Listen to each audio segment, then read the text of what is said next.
Halo guys, welcome back to my YouTube channel bersama aku Dewi Pritawati, mahasiswa Preklinik semester terakhir.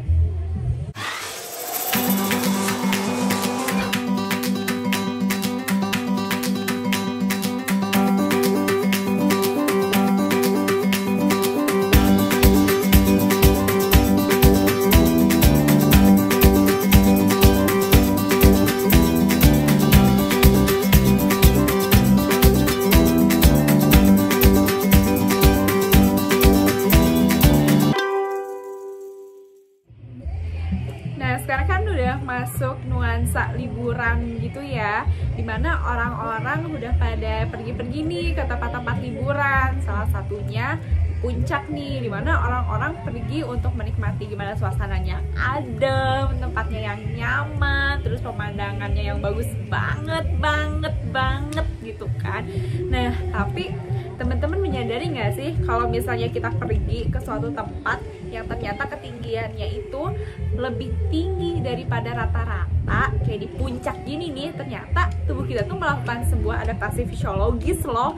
Nah, apa aja sih adaptasinya? Kita ikutin yuk.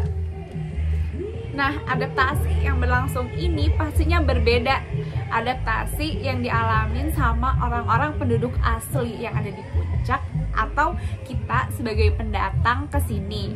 Nah, itu tuh literally beda banget guys, karena bentuk adaptasi fisiologis ini ada yang berlangsung secara akut dan ada yang berlangsung secara kronis.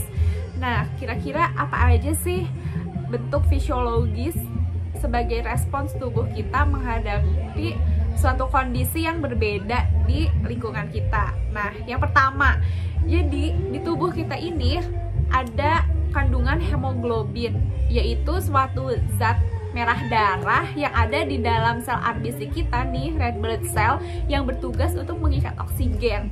Nah, kalau misalnya kita berada di ketinggian yang normal nih, nggak terlalu rendah, seperti di pesisir pantai dan juga nggak terlalu tinggi kayak di puncak.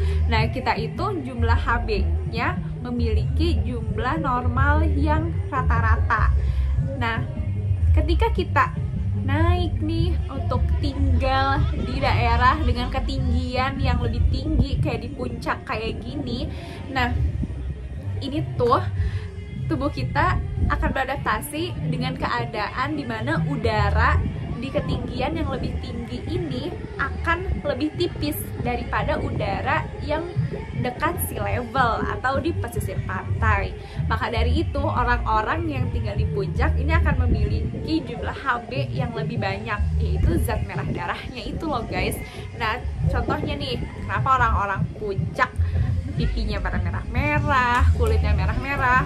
Karena dia menyesuaikan dengan lingkungan tempat tinggalnya. Karena lingkungan tempat tinggalnya itu jumlah udaranya itu tipis, sedikit, tetapi tubuhnya tetap memerlukan jumlah oksigen untuk mensuplai kebutuhan tubuh yang ada di dalam.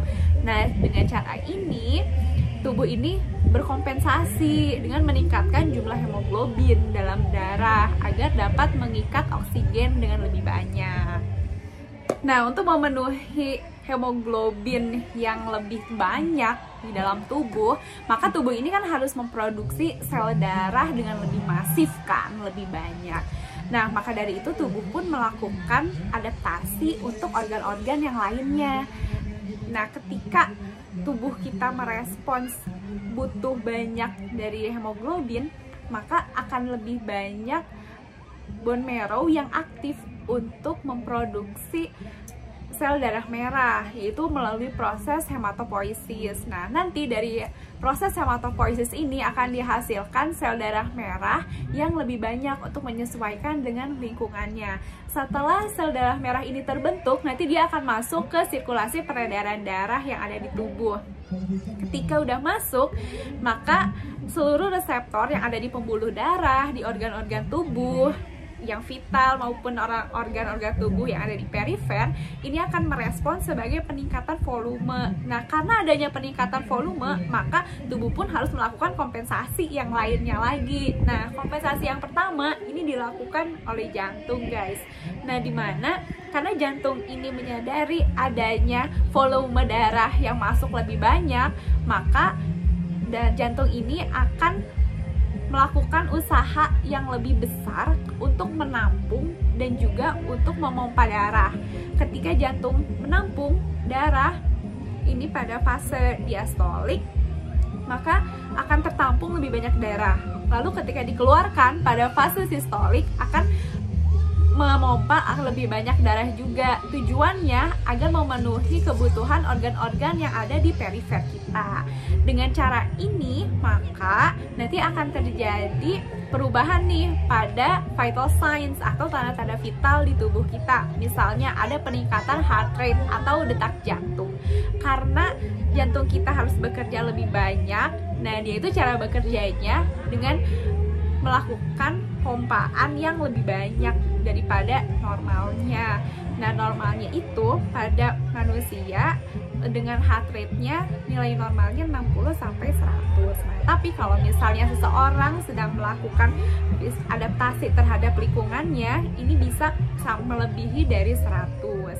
Selanjutnya adaptasi yang kedua. Adaptasi yang kedua ini dilakukan oleh pulmonari atau paru-paru. Paru-paru kita ukurannya akan membesar dan proses osmosis untuk pertukaran oksigen dan karbon dioksida akan berlangsung secara lebih aktif, lebih cepat karena untuk memfasilitasi kebutuhan tubuh.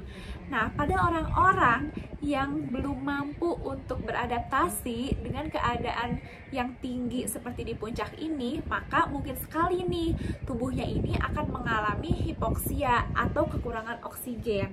Nah, biasanya orang-orang yang kekurangan oksigen ini akan timbul gejala-gejala seperti pusing, lalu adanya mual, sulit berkonsentrasi, dan beberapa dari orang-orang ini pun akan sampai pada kondisi tidak sadar.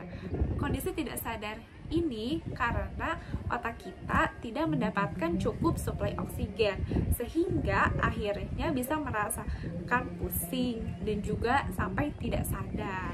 Nah, sebenarnya siapa sih orang-orang yang sering mendapatkan kondisi-kondisi high altitude sickness? Nah, jadi ternyata nggak semua orang loh guys bisa mengalami high altitude sickness ini, karena biasanya orang-orang yang mengalami high altitude sickness ini orang-orang yang memiliki genetic inheritance, yaitu adanya ekspresi yang kurang dari gen PD2. Nah, gen PD2 ini berperan dalam tubuh kita untuk mengkompensasi ketika ada perubahan tekanan oksigen di lingkungan sekitar. Nah, maka dari itu orang-orang yang mengalami lemah ekspresi dari PD2 ini akan memungkinkan untuk mengalami high altitude sickness. Nah, that's all sedikit video tentang fisiologi tubuh kita. Dan selanjutnya aku mau ngelanjutin liburan aku di sini. Jangan lupa untuk tonton video aku yang ini. That's all video for today. See you in my next video.